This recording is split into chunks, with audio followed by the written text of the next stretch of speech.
Hey, welcome to No Crime, No Time community chat. And I had a heck of a time getting back to you guys. I couldn't get you down the tubes to connect. So you can hear the truth train coming up behind me here. So we might as well just get going on this. Real quick, Bethany, that sounds good. We'll work that out. I've got a lot going on in the next few days, so I might not be as accessible, but we'll connect. So, all right. So welcome back, or welcome if you're just joining us.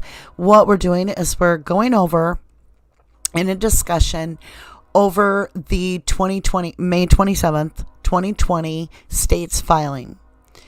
And so we're going to pick up where we left off. Parts 1, 2, 3, and 4 will be uploaded later. I deleted the lives because I got really angry. And even though what I was saying is going to come out as we talk, and I still stand that way, I just felt I presented it by screaming in a fit of rage, and it's not the way to present it. So with that being said, I want to give a shout out to a few people. Make sure we're sharing our desktop. Hey, we got Julian Dyer here. Marion Schumann, good to see you. Sherry Lynn Pontello, good to see you. Julie Lips here for a little while. Well, thank you for joining us, and hopefully we'll be able to get through this one pretty quick. Let's go over and share our desktop so we can see what's going on. And then you guys can see the chat too. Protection First, good to see you. All right, guys, are you ready for this? Should we just dig in where we left off? Okay. So we are going to be talking about the Flyover video. We're on page 23. Similarly, Avery's claim that the Flyover video was edited was utterly devoid of facts and relied wholly on Avery's speculation that more footage must have existed because the prosecutor said the RAV4 was not visible on the video and the Flyover produced only 3 minutes of footage. And Avery has again failed to show that his motion was sufficiently pled either as a claim against post-conviction counsel or on his Brady claim, and simply regarded the Brady claim, but still provided nothing more than his unsupported speculation that the video was edited. He then asked the court to authorize an impermissible fishing expedition, stating that, quote, an evidentiary hearing is necessary to determine the credibility of the state's claim that only 3 minutes of Flyover footage exists. An evidentiary hearing is a forum to prove factual supported claims, not a fishing expedition to discover them. And that's in Bellat 336. Post-conviction counsels were not ineffective for failing to raise a claim based on nothing. All right, let's stop there for a minute because they're going to jump into the zippers thing next. So right now, it would stand to reason that if there's only 3 minutes of footage, we could simply validate this claim by supporting some time cards. So we know that the helicopter pilot flew for an extended time frame. So if the court doesn't think we can prove that, we can. And like I said, she had to fit a ton of material in a very little amount of space. And so this isn't necessarily a fishing expedition when we can prove that that pilot flew for a very long extended time and that the individuals that were in the airplane filming this were on the clock as well. So I don't think that is because of the fact that they're saying we're not providing proof now. They shouldn't call it a fishing expedition if we know it to be true. So Avery's Brady claim about the message the victim left on Zipper's answering machine was insufficiently pled too, because Avery failed to establish that the message was suppressed, exculpatory, or material. Avery did not provide anything from strain or beauty showing that this was not turned over to the defense, and simply declared it wasn't because the state can't locate it now. That shows nothing. Oh, that shows nothing. Avery then mused that the 2:12 p.m. voicemail Teresa Halbach left on the Zippers answering machine about having trouble finding their house must have been exculpatory because the prosecution failed to play it for the jury. That is nothing more than speculation. They failed to play it for the jury, so the jury was undermined, right? Are you guys with me on this? The fact that we can't validate that Teresa Halbach was actually at the Zippers at any specific time because we don't have that call. What do you guys think? Hey, Shane Carlos, good to see you. Crazy Kevster 28 says, I'm back again. Hey, you're in for more fun sour. It's like a sour, it's a step forward because now the ball is in Zellner's court. She has a couple weeks here to decide if she wants to answer again or if we just go on, okay? So the ball's in our court, but listening to this drivel where they're making statements that are just, I'm sorry, it actually made me laugh when they state something like they just did. Cheryl Ashley says, hey y'all, what page is this, please? Let me check for you. Let me get that for you. We just went on to page 24. So we're going to be talking about Joellen Zippers testified and so forth. Do you guys feel that the Zipper CD is important? I do. I think the fact that they're claiming that she was lost at one location and that way they could use it to time stamp more that she couldn't have went there. I don't know. I just know that the timing is always in question in this case. And every time we get to a point to where we can lock in on a timestamp, it's missing. We're missing that final detail. Sherry Lynn says, like they would only fly over for 3 minutes. Yeah, common sense. James Zimmerman, that's fun to say. Zimmerman, can they take it to federal court since of violations? What's next? I'm not a lawyer, so I can't answer what's next. I'm just here to rant and rave about what I feel from a logical standpoint of common sense is wrong with the state's filing. So you have to bear with me on that. I wish I did know. But I do recommend that you follow Tracy Strunzi or Travis, and they are lawyers, and they can help you out because they're going to know way more on that than I will. JB feels that the Court of Appeals will agree with much of this motion, if not all. Well, I hope you're just kind of like wrong. I'm just hoping. Marion feels the same way I do. She's like, I hope not, JB. So Cheryl Ashley, nice to see you. Thanks for joining us. Bethany Marcy, good to see you. Did Schmitz live on Cus Road? Schmitz. Well, I don't think so.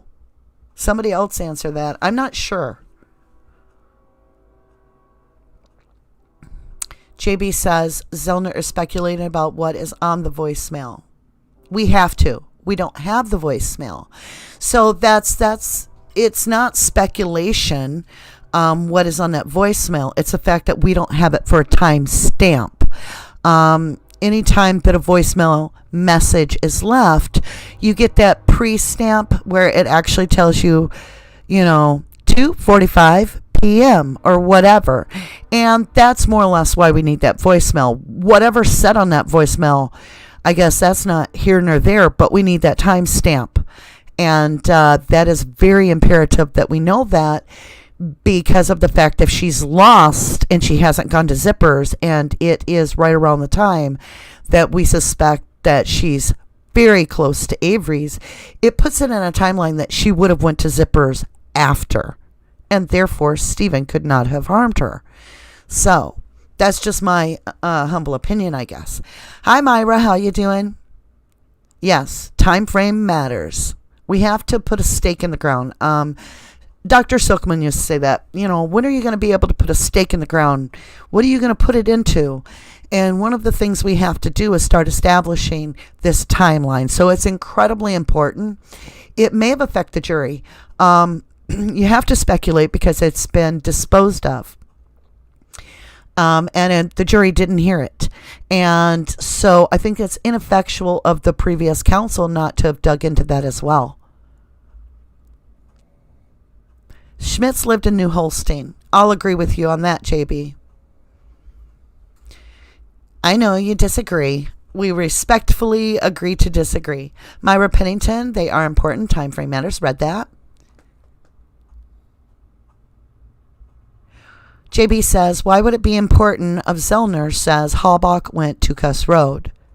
Because, well, if you find a key in your bedroom, it limits the amount of people that have access to that key.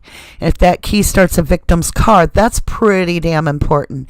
So when you put all of a sudden the information that the victim would have been around other people at that time, last there, it opens up who all could have had access to that. And if those same individuals align with someone that has access to your home later and your bedroom, then that puts us in a very serious predicament that this could be framed.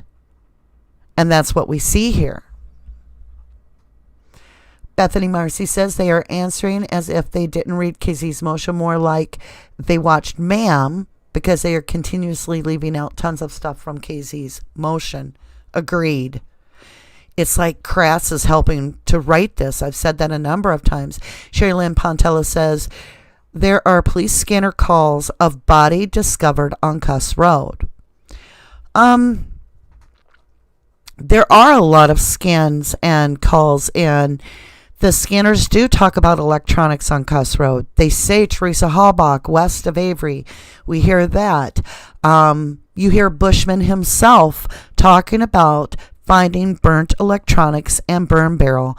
And then when you look at his sign in and out logs and where he's tracking and so forth, it is stating a completely different location. But if you look at the back of that, some of those sheets and so forth, they've got restaging Cus Road listed out. They have a list of items listed out. Electronics is on that. Tracks 10 feet apart. We have the guy standing at Cus Road that's from State Patrol doing the GPS. Laser photographs. There has been something on Cus Road, and that's why Zellner takes the event to Cus Road. She must have more documentation than we do. And with what we have already, we are finding that we have Calumet's ambulance down there. We've got fire truck down there. We've got EMT type vehicles around that area. A lot of black cars, an immense amount of state patrol. And it's not even denied that something happened at Cus Road. They just simply leave us with the word that it wasn't affiliated, it wasn't connected. It's something different. Don't look over here. The complication is then, if that was all that held water, then maybe we'd just be sniffing up the wrong tree. But wait a minute, we're not. Because of the fact that we have Eisenberg saying possible human bones. Right there, ineffectual counsel. Possible. Let's determine if they're human bones. We go no further in this trial till we know if those are human bones. And there is a way to tell. And that is those beetles that Eisenberg herself just got done using in the Christine Rudy case to determine that it was actually animal bones and it wasn't the fetus. Okay? So Eisenberg's in this case too. So she knows this platform. She knows how to tell if their bones are human or not. That's ineffectual counsel. It's misleading to the jury. It's undermining the jury.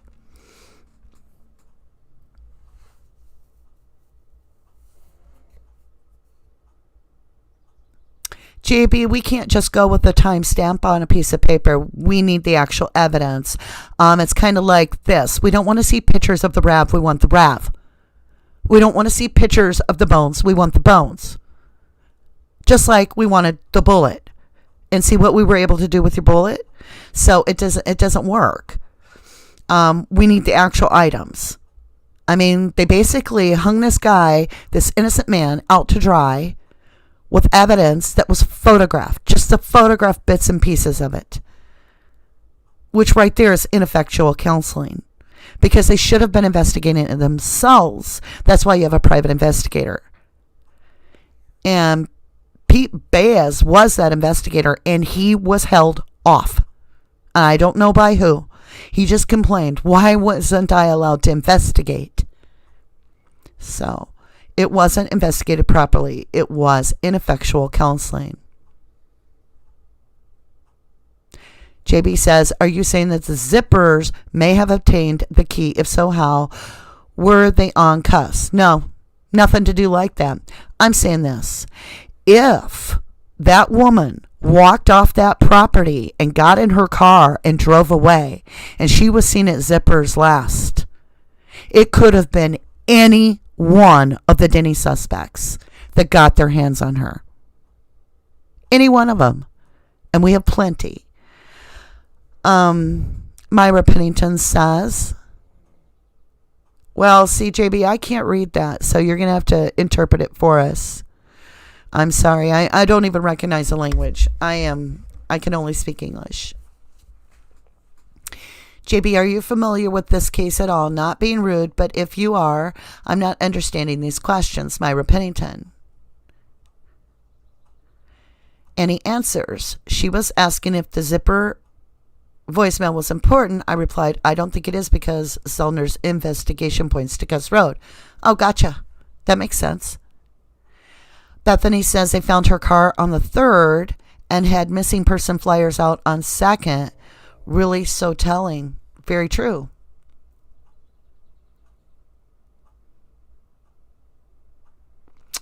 Shane says it seems like the C.O.A. have more spin doctors and lawyers, etc. Sherry Lynn Pontello says Teresa's time frame, the whole day, is relevant. JB says, and yeah, I've been following the case. Myra Pennington says, you do realize Cus Road runs right behind those properties, right? Myron says, I know. Oh, she's Marion speaking in the same language. So I don't know that language. I'm sorry, I can't read that for you guys. Bethany Marcy says, just curious because Wendy Baldwin was a Schmidt and supposed to have lived on Cus Road, at least from Reddits and information I've seen. The Schmidts lived on Cus Road, or Wendy Baldwin lived on Cus Road?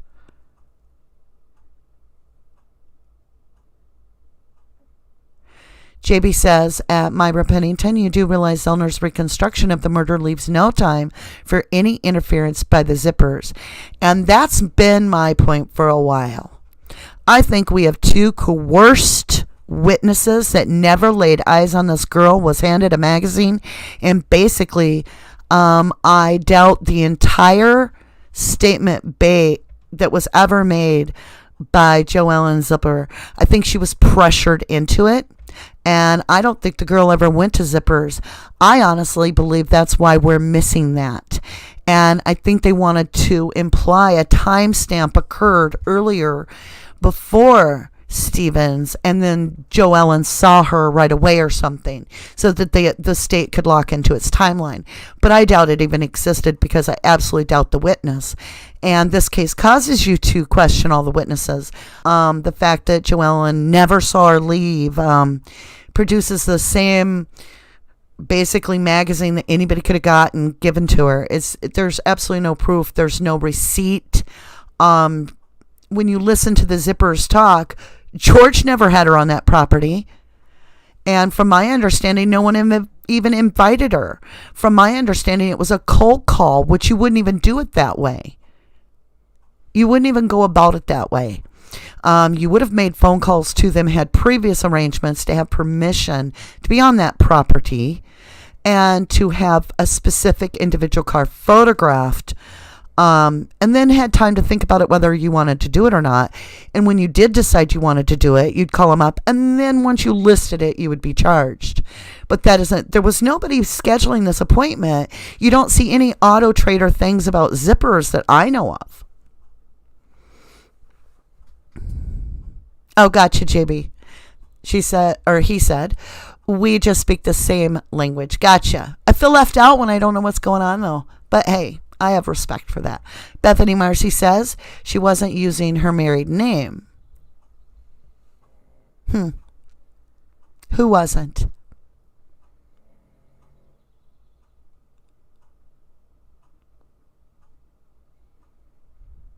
I don't get that. I'm gonna have to keep reading. Myra points out, but that matters too. If she was ever there or not is completely relevant. Absolutely, that's my point. We need something that proves where this girl was to get this timeline fixed. Once we have the timeline, we'll know exactly what happened. When the timeline is obscured by missing receipts, checks that, you've got, I believe it was Remacher that said, and it could have been Wiegert for all I remember. One of the law officials was in trial and states that he remembered seeing the check from Schmitz. And then he gets caught up and they're like, you saw the check? And he's like, I think so. But the check's nowhere to be found. So there's your timeline blown to hell because we have no proof she even went to the first stop, let alone any of them. And so it really gets very relevant with a timestamp item that has a digital timestamp. And as Bethany points out, Stephen has never changed his story.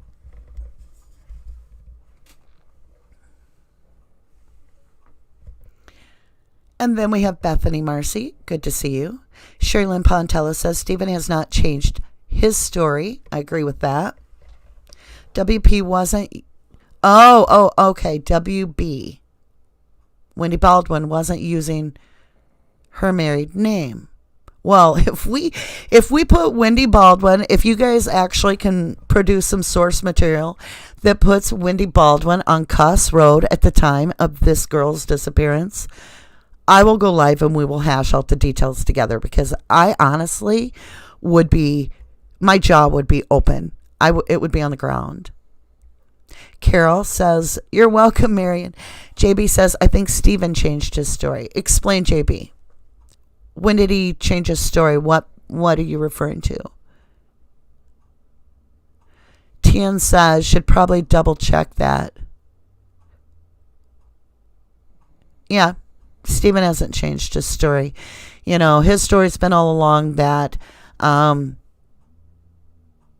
he basically got that magazine from her and he went in the house, laid it on the desk, came out, and Bobby Struck was gone, and so was her Rav. So yeah, that's been pretty much from the get-go.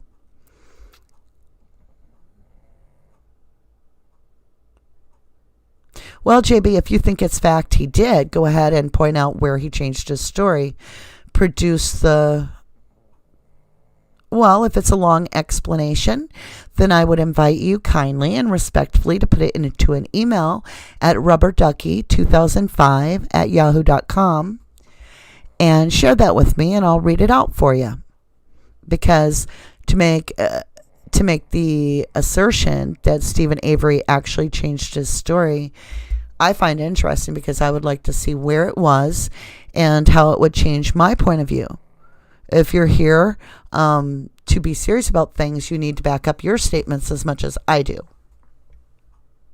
NTN, just be respectful and please don't target people, because if you continue to do so, even though I do respect a different opinion, don't target individuals because that won't work.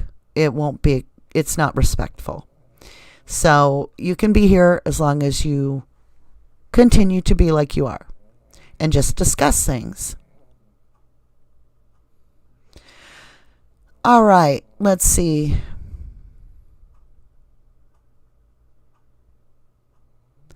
LCC says, James Gilbert, do you remember every detail of everything you did last Friday? If you were interrogated, would you mix anything up? Good point. My dog is snoring terribly. Let me wake them. Come on, baby. They're like, Mommy's home. I'm going to snore. All right, guys. Let's go over and get a little bit more reading done. Are you guys with me on this? Besides, Joellen Zipperer testified at trial and said Teresa Halbach was at their house around 3 o'clock and that Joellen heard the message later that evening but had missed the call because she was outside. Nothing about Halbach leaving a voicemail at 2:12 p.m. stating that she can't find the Zipperer's house, but then later arriving does anything to contradict the timeline established by the state. I didn't even understand that. They just run on the sentence so long that I can't even keep up. But had missed the call because she was outside, period. Nothing about Halbach leaving a voicemail at 2:12 p.m. stating that she can't find the Zipperer's house, but then later arriving does anything to contradict the timeline established by the state. Yes, it does. It isn't that it contradicts it, it's that it makes it relevant. It is relevant for a time stamp. That's what we're looking for. Proof that that even occurred.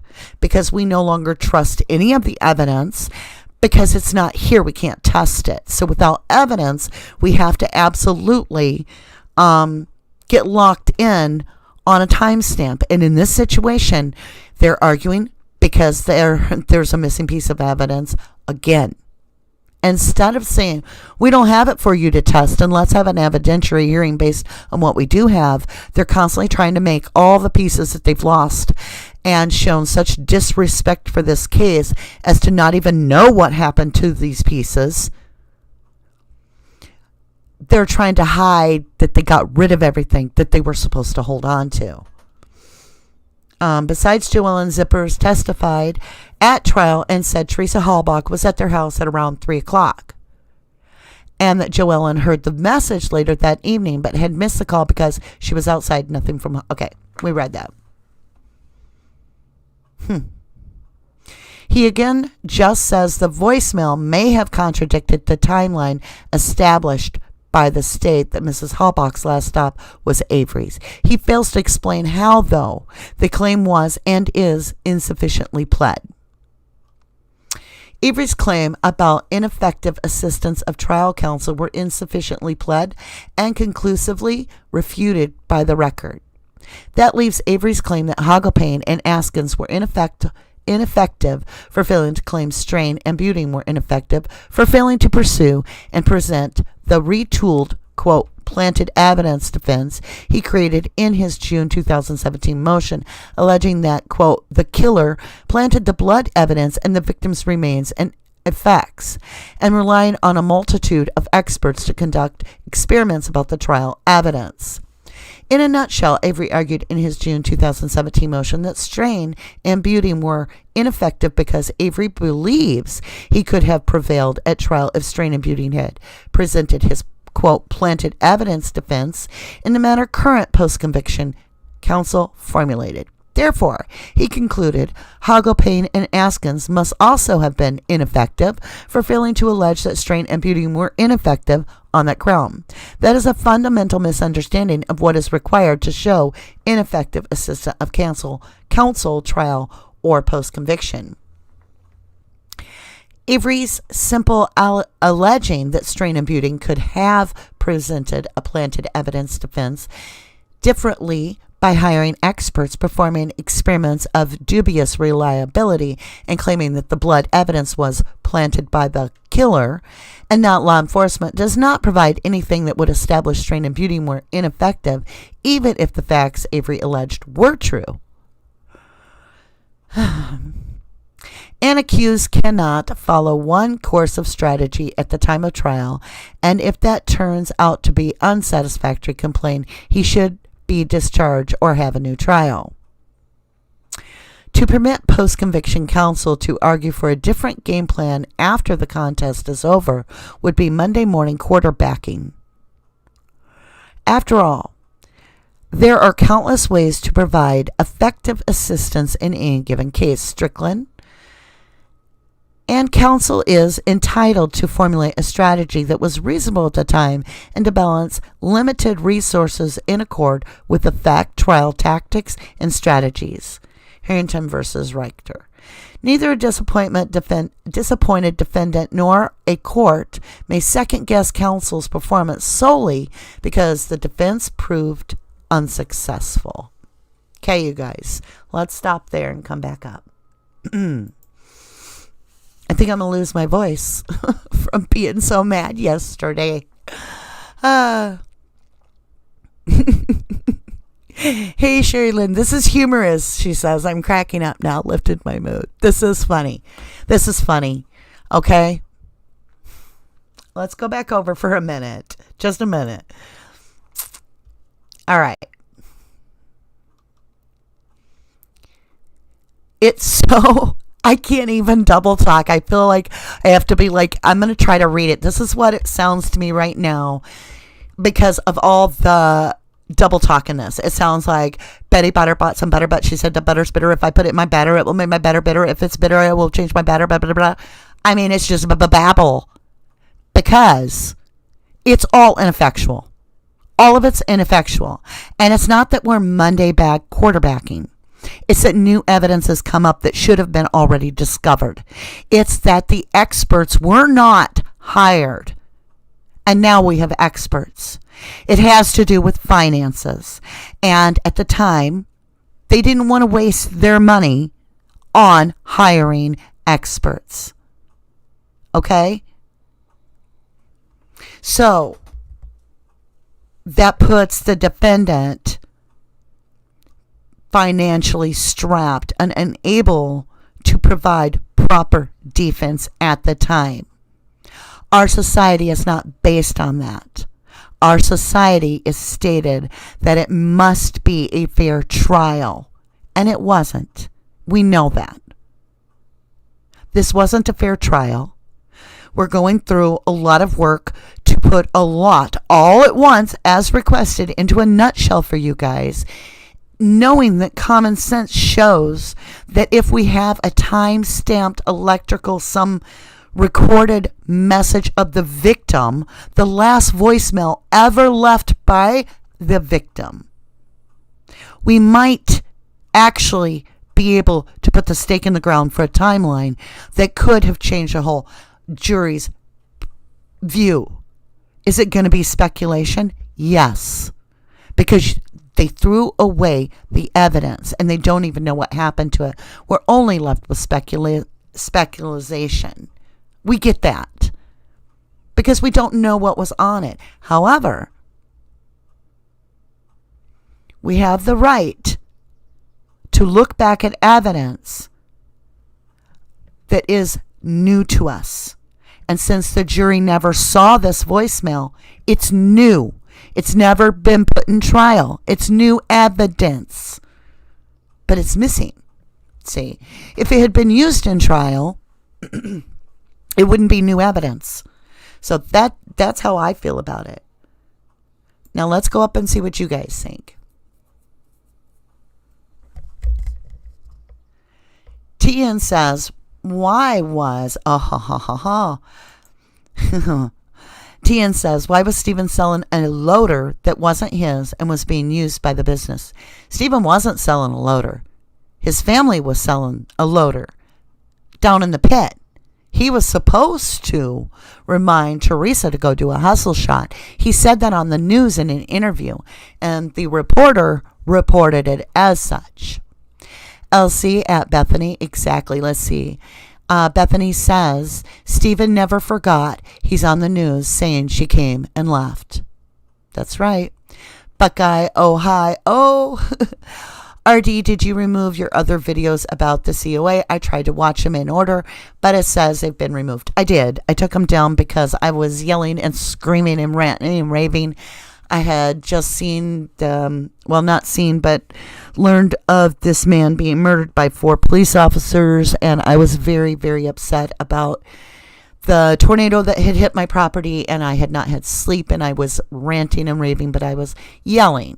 And even though I stand by what I said, I didn't think it was the best way to present myself when I was exhausted and like at the lowest point I felt emotionally in a long time. And you guys deserve better than that, and we need to keep it a little bit more classy. So I took it down, but I promise you in the next few weeks I will reread the beginnings and upload them for you. So sorry about that. I was a bad girl. James Zimmerman says, I think Bobby tried to set an appointment. Teresa called back Barbara's phone to get an address. Bobby made her give up the PIN number on a voicemail to erase it. I'm not sure. We do have a call. I believe it was at 11:47 a.m.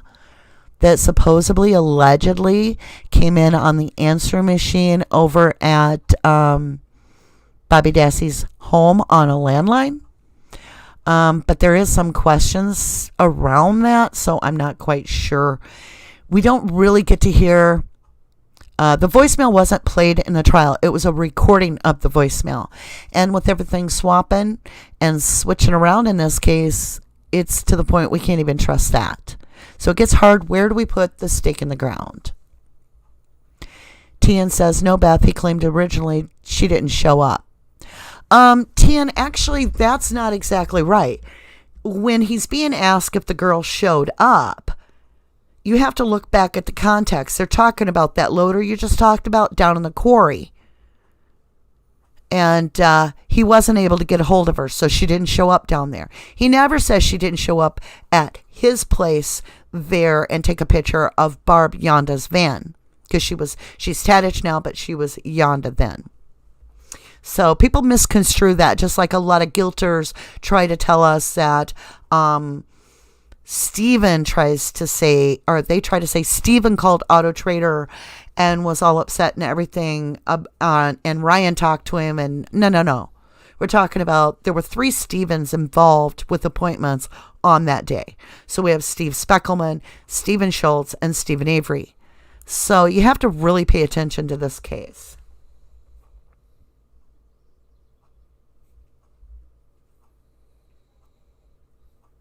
Yeah, everybody else does change their stories. Sherilyn Ponto says because his brothers wanted him to. You're cracking me up. I know. Let him play foosball. It's okay. We got our pond here very nice. We enjoy our pond, and little tidal wave never hurt us. It's kind of fun to float around out here and be able to truly talk about some of this stuff, you know. We have to respect other people who have a different view than us. JB says, I know the calls were 4. It's just he said different things about each call. No, he didn't. You'd have to explain yourself. Like, I'd like to see what calls you're referring to. Like I said, if you want me to read this, feel free to email me, rubberducky2005@yahoo.com, and I can read your whole scenario. We're not going to piece it together here by just saying a call. I mean, look at the phone logs in this case. There's no way. There's so many calls. JB says he hasn't been consistent about what call was what. Neither has the state. We haven't really heard much about Avery talking about calls. And so it's the state that's been inconsistent about what calls are what. When you try to read through some of these things that the defense and the prosecution were agreeing to, which has always made me choke up, is when Buting and Strain agree to the defense, King Kratz, to allow them to combine phone logs and not clarify whose they can combine. So then Zellner gets Teresa's phone logs from one location and it's not matching the states. There's calls missing off the states. There's calls that are on the states that aren't on Zellner's. So I really can't touch those phone logs very well. It's why we need the zipper voicemail. It's crucial. It's critical.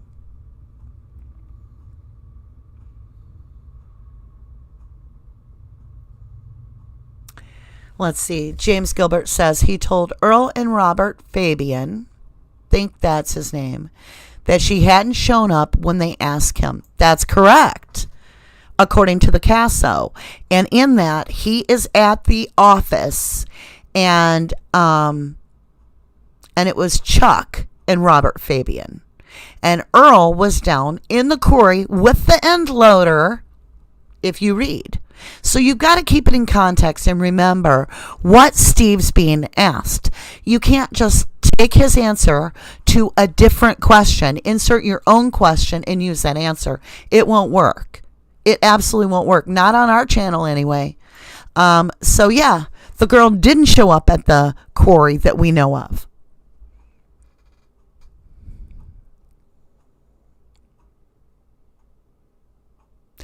Well, Tian says, if you honestly believe that, you should look it up. It's not for debate. Avery supporters have conceded this point for years. I'm an Avery supporter, and I do not concede. Not at all. I don't need to look it up. I already know it for a major fact. And that's because if you go look at the news reports, he explains the scenario right off the bat before there was a ma'am. So you can come in and you can try to shovel your fake news, but we don't accept it. So we don't have to concede. I do now recognize that you're probably King Kratz by the way your lawyer talk is. I read enough legal documents that when you start talking about conceding, you reveal a little bit too much about yourself. And if you think you're going to come into our channel and play hardball, it's not going to work because we don't want to get distracted. And one theory we have is if you're working here to actually figure out things, that's one thing. But we're not here to debate with you as a guilter about if he's innocent or not, and we're not here to argue with you. We're here to review the state review. Your opinions matter, but at the same time, when you start challenging completely different things than we're talking about at the time, when we're trying to review a document, you're distracting us. And that's when you're going to get known as a troll. So please stay with the topic so that we can stay respectfully on point for those that are trying to watch this video. Now, that's my second video with you that I've given you a warning.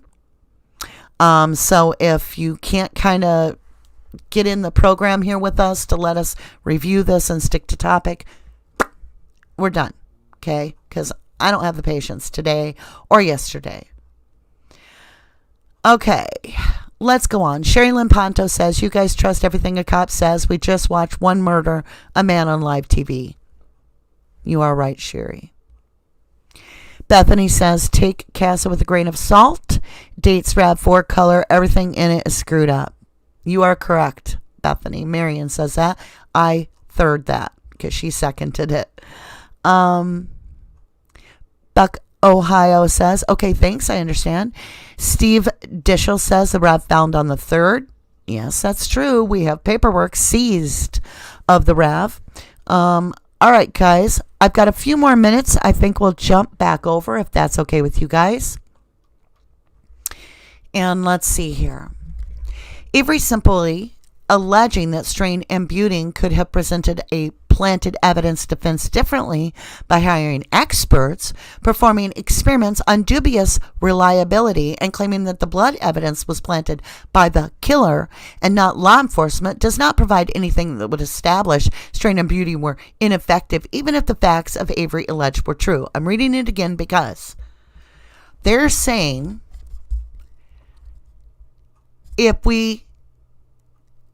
they're saying that they doubt if we hired experts to test the evidence properly, even though we just had an expert look at that bullet and completely show that we were being misled by the state tech that testified in the 1985 case and 2005 case. She actually misled the entire jury because she misread the results twice. Once with a hair, he served 18 years. And now with a bullet fragment? And they're saying if we hire experts, they doubt that it would be different? If we performed experiments on dubious reliability? Are you serious? We just proved that 100% with that bullet fragment. And claiming that the blood evidence was planted by the killer and not law enforcement does not provide anything that would establish strain and beauty were ineffective, even if the facts Avery alleged were true. Okay. An accused cannot follow one course of strategy at the time of the trial, and if it turns out to be unsatisfactory complaint, he should be discharged or have a new trial. Okay. It wasn't that it turned out to be unsatisfactory. It's that it actually would have changed the jury's verdict. It undermined the entire case by not having actual people up there that could decipher if the bones in the quarry were human or not, if they were Teresa Halbach's or not. It undermined the jury when we do not have blood spatter experts who can determine the truth about how the blood got back in this cargo. So let's jump ahead. Second guessing supported by speculation is all Avery provided, though either in his motion or his brief. Avery has simply taken the trial record and, working backwards, stressed what post-conviction counsel would have done differently had conducted the defense at the time of trial. But it has been long settled that it is the considered judgment of trial counsel that makes this selection among available defenses, not the retroactive conclusion of post-conviction counsel. And that a court must not evaluate counsel's performance based on hindsight like Avery has done. It's not hindsight when you have a new lawyer that finds new evidence, and that evidence disappears when being told you can test it. That's not hindsight. It's ineffectual counseling when you find out that they were negligent in their job. When you find out that they shook hands with the prosecution and made a deal. Rather to show, oh wait, did I skip a part? Because I got upset again. But it has long been settled that it is the considered judgment of trial counsel that makes this selection among available defenses, not the retroactive conclusion of post-conviction counsel. Yes, I did read that. Rather to show deficient performance, a defendant must show that counsel's acts or omissions were objectively unreasonable from counsel's perspective at the time. That is, counsel's decisions were outside the boundary, quote, of reasonable professional judgment under the circumstances Strickland. Avery had to show that from Strain and Beauty's perspective before trial and balancing limited resources, it was objectively unreasonable for Strain and Beauty not to consult and present this bevy of experts and experiments, not to construct this alternate theory of events alleging that Ryan Hilligus abducted and killed the victim and then planted the rap for the blood evidence and the victim's remains and personal effects to frame Avery, and not to present that defense instead of one they chose, Richter. He also had to show there was a reasonable probability the jury would have acquitted him if they did these things. Let me tell you something. I'm going to address that first. If we would have been able to show that the ex-boyfriend had planted the RAV, planted the blood in the RAV, moved the victim's remains to plant the effects on Avery's property, I think we pretty much would be able to say that the jury would have acquitted Stephen. So that's stupid. This last statement is absolutely ridiculous. Okay, let's back up. The defendant must show the counsel's act or omissions were objectively unreasonable from counsel's perspective at the time. Yes, we could. It was absolutely out of bounds for Buting not to have checked every piece of actual evidence himself. And Strain, too. To be going by photographs and so forth is not cutting it in this case. When you are suspecting that the county is got their hands dirty because they're being sued, you need to really look at who is testing this. Are the people testing it need to be third party? They need to be individual away from the people that were involved in the 1985 case. It was ineffectual not to say that Sherry Culhane had a conflict of interest and absolutely needed to recuse herself, not volunteer for the job. It was like, well, I guess I didn't succeed the first time. Guess I better try again. Right? Okay. Ryan Hilligus may very well be the bloody handprint on the back of the RAB, which is A23. Ryan Hilligus has never been ruled out, because we have not had the opportunity to treat him as a suspect and investigate him properly to this date. However, he fits all the Denny laws. The three, motive, means, and opportunity. He fits it all. So here we go. And despite Avery's laundry list of Strain and Beauty's alleged failures, Avery alleged no material facts of records that would establish that Strickland required them to do any of this, or that Avery was prejudged by these alleged failures. His ineffective assistance of trial counsel claims were inefficiently pled, so his ineffective assistance of post-conviction counsel claims was as well. To establish that post-conviction or appellate counsel was ineffective, a defendant bears the burden of proving that trial counsel's performance was deficient and prejudicial as well. Okay, let's reread that. His ineffective assistance of trial counsel claims were insufficiently pled. Why were they insufficiently pled? Because he had ineffective assistant. He did not have proper counsel, and that's why they were insufficiently pled. Duh. Oh, God have mercy. Okay, this actually is a joke, right? Okay, I'm coming up topside. I got to take a breather or I'm just going to crack up. Okay, where are we? Guilters crack me up, Sherry Lynn Ponto says. Bethany says she didn't show up at the scheduled time. That's why he called to C.O.A. She was after she was still coming. Get the facts straight. Correct.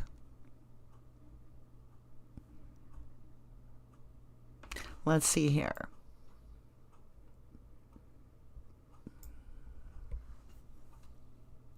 James Zimmerman says Teresa called Barbara's phone number trying to get an address.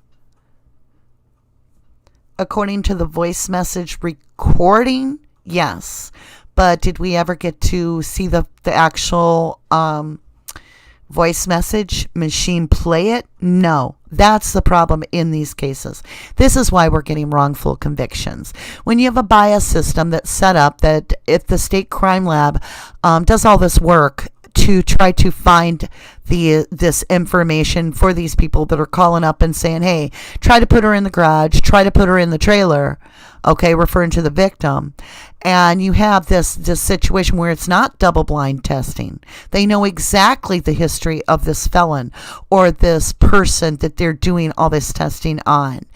And they only are going to get paid that bonus if, in fact, that individual is found guilty. We have a big problem in our judicial system. It needs to be overhauled majorly.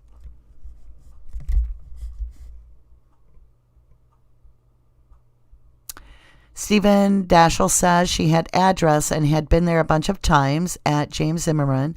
That voicemail is more than likely the zipper voicemail. That's my bet, Steve. I'm with you. why would she have left this dangling message stating that, you need to call me back because I don't have your address and I can't come to the appointment if I don't hear from you, when all she would have had to done, because she obviously knew who it was, she made it to the Averys, she knew how to get there, she'd been there many times, is call her own girl. I mean, wouldn't you do that rather than hope that they got home in time to actually call you back? Teresa didn't come off as a real sloppy worker. And so she would have called her main office. And it makes it sound like she never made it to Zippers ever. Didn't go there before, didn't go there after. And that changes the timeline, which affects the entire case. Because this is down to the second that puts her alone with either Bobby Dassey or Stephen Avery. Well, guess what? If she left that property and she was headed over to Zippers after, but didn't make it, if that's really Zippers' call because she got lost, did she get detoured? That's why that call is so important.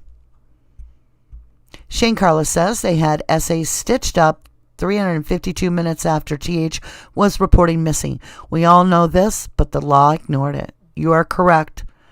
Yep. Listed as a suspect on the global alert.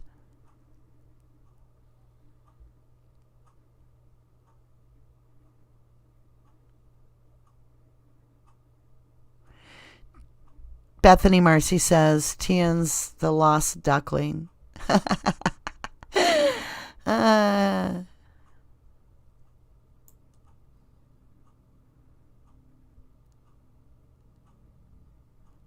Really, James? James, you do realize that I just shared this. This is going to put you in a whole new light, because this is going to explain how much you know about the case, James. So James says, where'd it go? Or did he delete it? I shared it. Let's see where it went. I'm trying to find James's comment because it was talking about how Stephen had raped his niece. And I'm like, no, you don't want to go there.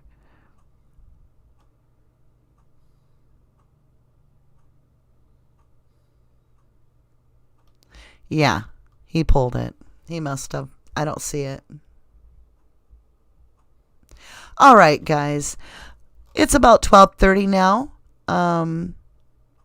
Shane Carlos says, cop, have they found a body? Dispatch, no cop. Or no, cop, do we have Stephen Avery in custody? Good point. Jukebox Hero says her phone pings closer to Zipper than Avery at around 3 p.m. Correct? James Zipper says, hook him up to the same lie detector Stephen took.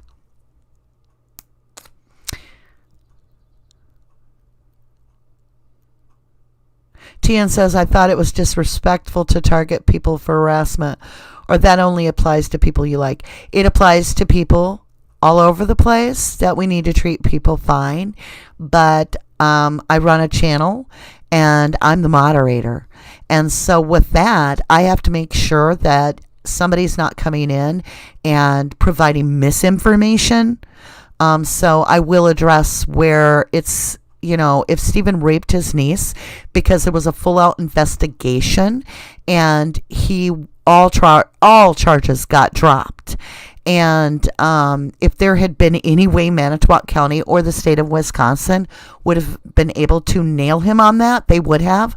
And so that, I was going to say, you needed to be very, very careful that you don't get a slander case, because you could from that family. Just because Stephen's in jail doesn't mean his family can't sue you for falsifying information about her. She might not like you saying that. So I'm just giving you a heads up. You can say it all you want, but it really does show when James says something like that, how uneducated he is in the case. And so that just means we have a lot of work to do for you. But you are a headache because you are very, very aggressive and passive aggressive. And so I don't target people, but when they target us and they disrupt things, like I said, I won't put up with brass behavior and lies being spewed. That's what King Kratz does. And if I have to, delete you, I will.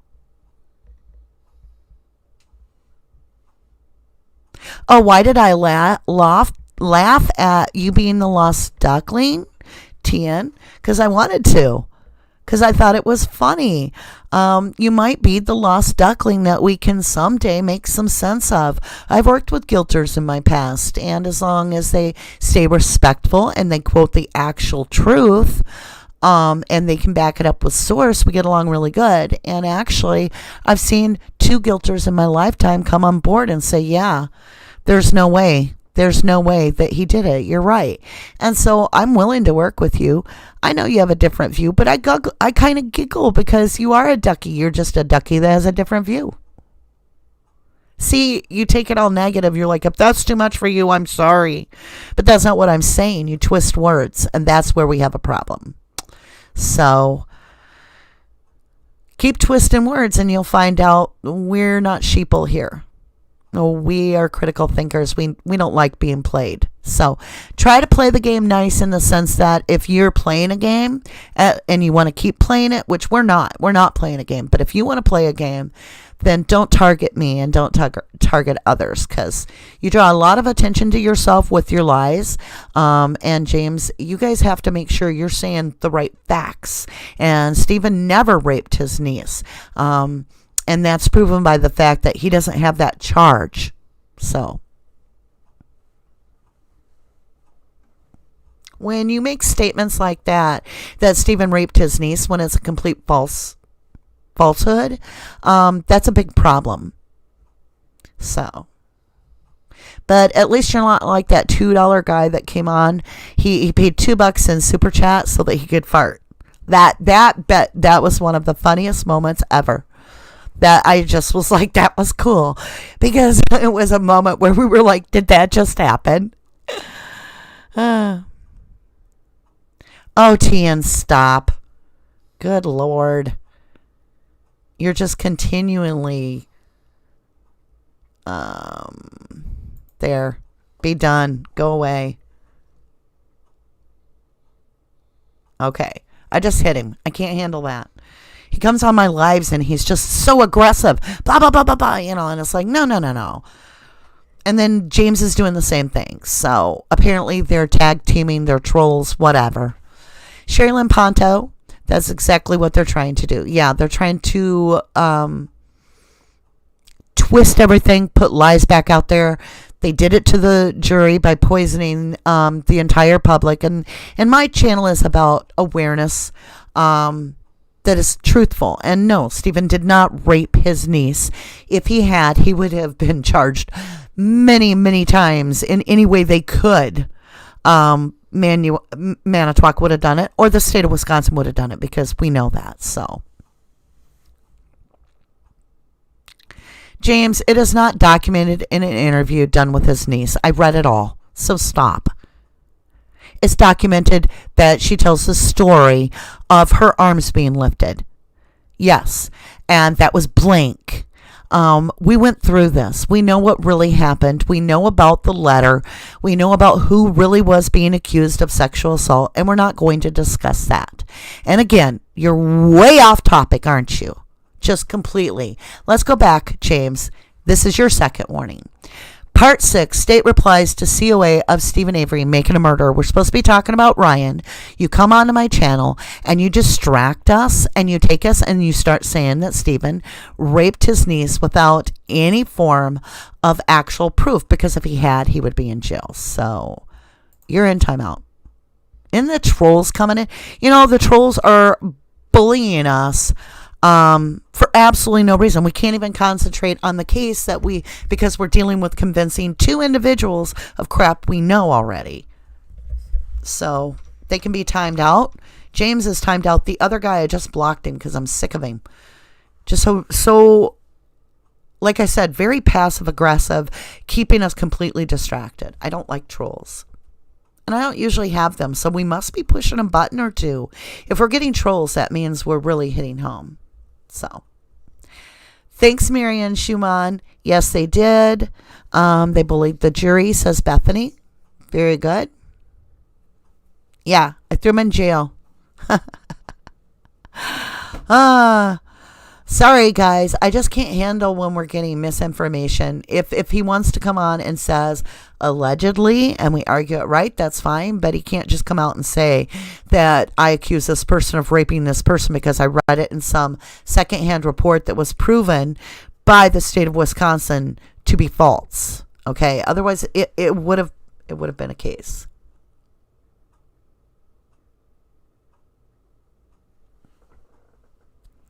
Yeah, it's been Jukebox Hero. I'm sorry. This is not our normal channel.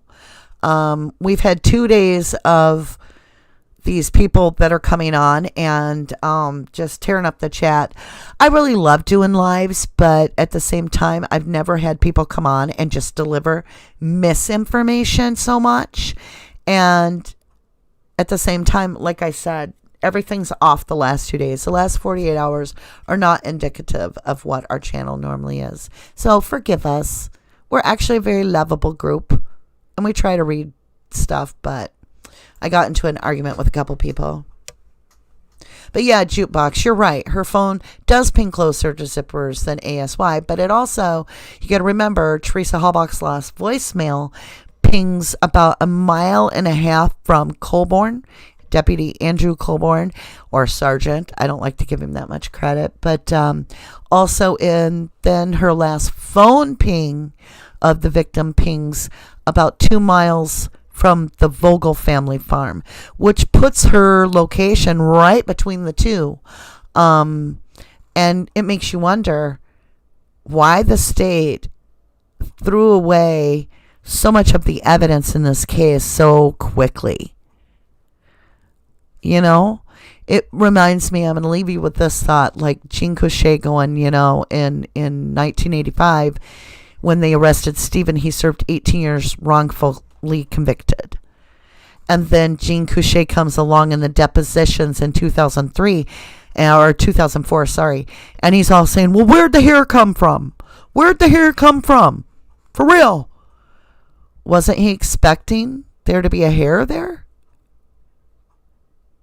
Why would there not be a hair there unless he's trying to say they just falsified all the stuff and then all of a sudden a hair came up?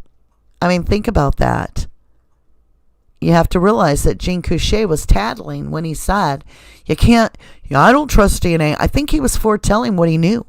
So, all right, guys, that's going to be it for today's live chats. And this was a pretty long one, so we'll leave it at that. I'm going to be gone for a couple days offline because I have to work and do some other stuff. So I'm hoping to be back online Monday with you guys. I got to get my house done. I got all kinds of stuff to do in the yard to clean up. So I'm going to be pretty busy. But I thank you so much for joining me. And much love to you guys. Be well. Be well.